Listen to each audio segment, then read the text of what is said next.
Good morning, church, and welcome to Monday Morning Musings for the 17th of January, 2022.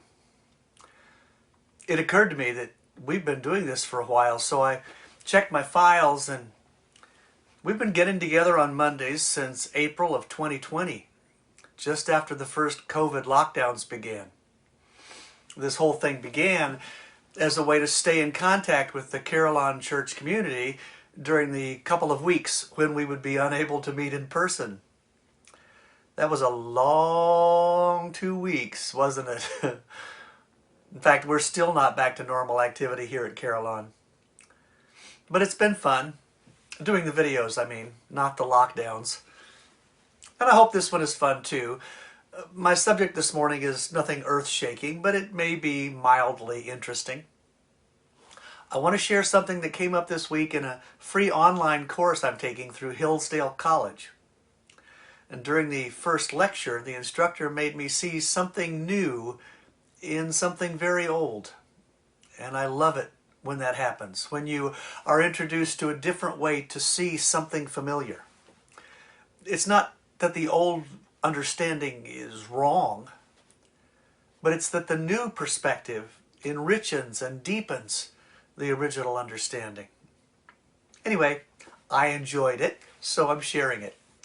The professor was talking about the Hittites. The Hittites were a very powerful nation that flourished in the Middle East about 3,500 years ago.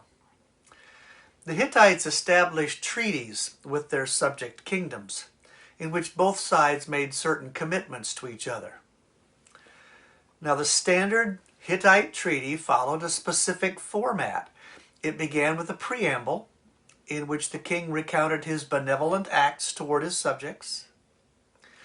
The king then promised to defend the vassal kingdoms, to come to their aid in times of famine or natural disaster, to maintain order, to settle disputes. In short, the Hittite king promised to provide for and take care of the vassals. And in return, the vassal promised to, number one, trust the overlord to do all that, and number two, to be loyal, to refrain from making any similar treaty with some other power. In short, the Hittite treaty said, remember all the good things I have done for you. I will continue to take care of you, but you have to trust me and be faithful. The professor then examined and explained the 10 Commandments. He pointed out the similarities between the 10 Commandments, the fundamentals of the law that God presented to the nation of Israel, and that standard treaty format of the period. Exodus 20, the chapter that lists the 10 Commandments, begins with a preamble. I am the Lord your God, who brought you out of the land of Egypt, out of the place of slavery. In other words, remember what good things I have done for you.